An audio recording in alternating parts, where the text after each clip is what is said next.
nombreux de mes abonnés m'interrogent pour me poser la question à quoi servent les philosophes. Alors c'est pas évident évidemment, c'est pas évident.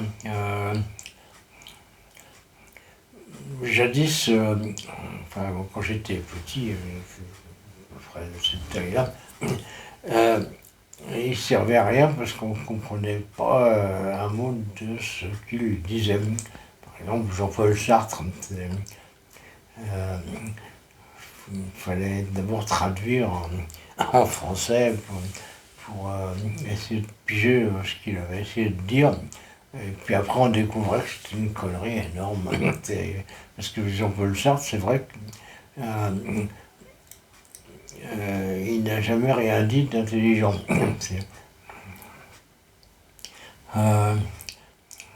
Bon, peut-être sauf pendant la guerre, où il travaillait à Je suis partout.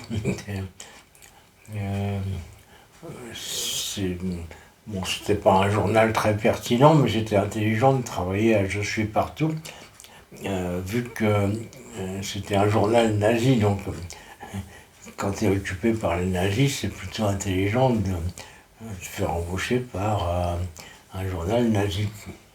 Donc je critique pas. Je n'ai pas l'habitude de critiquer autrui. Après, il a fait l'apologie de Staline, ainsi de suite, Trotsky, ainsi de suite. Mais j'aimais bien quand même parce qu'il était régulier. Bon, c'est dommage qu'on ne comprenait pas ce qu'il disait parce qu'il était quand même régulier quand il essayait d'exprimer un truc un peu clairement, quoi. Et puis, depuis peu, on a des philosophes qui sont plus explicites, on comprend mieux ce qu'ils disent, comme Michel Onfray. Michel Onfray, il a traduit les ouvrages philosophiques en français. Et puis, il a aussi donné ses propres opinions, qui consistent à dire je suis de gauche et je publie exclusivement dans la presse Bolloré.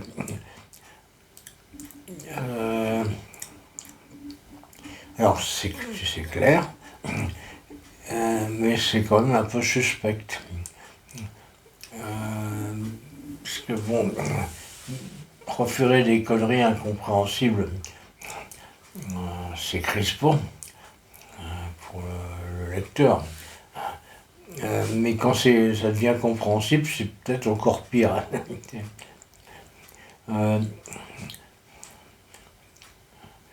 Je critique pas Michel Onfray.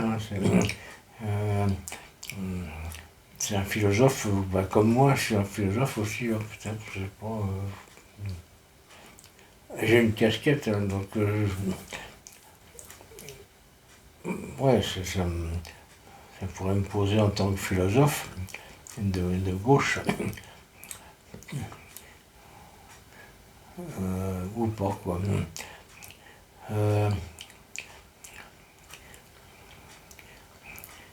Alors, pas de là à penser que les philosophes ne servent pas à grand-chose.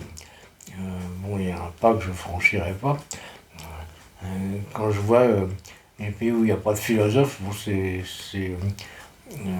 l'Amérique. L'Amérique, il vote Trump. Trump, il est quand même aux antipodes de la philosophie. Mais Michel Onfray, lui, trouve que c'est bien qu'il vote Trump. Alors, je conçois votre perplexité que je partage.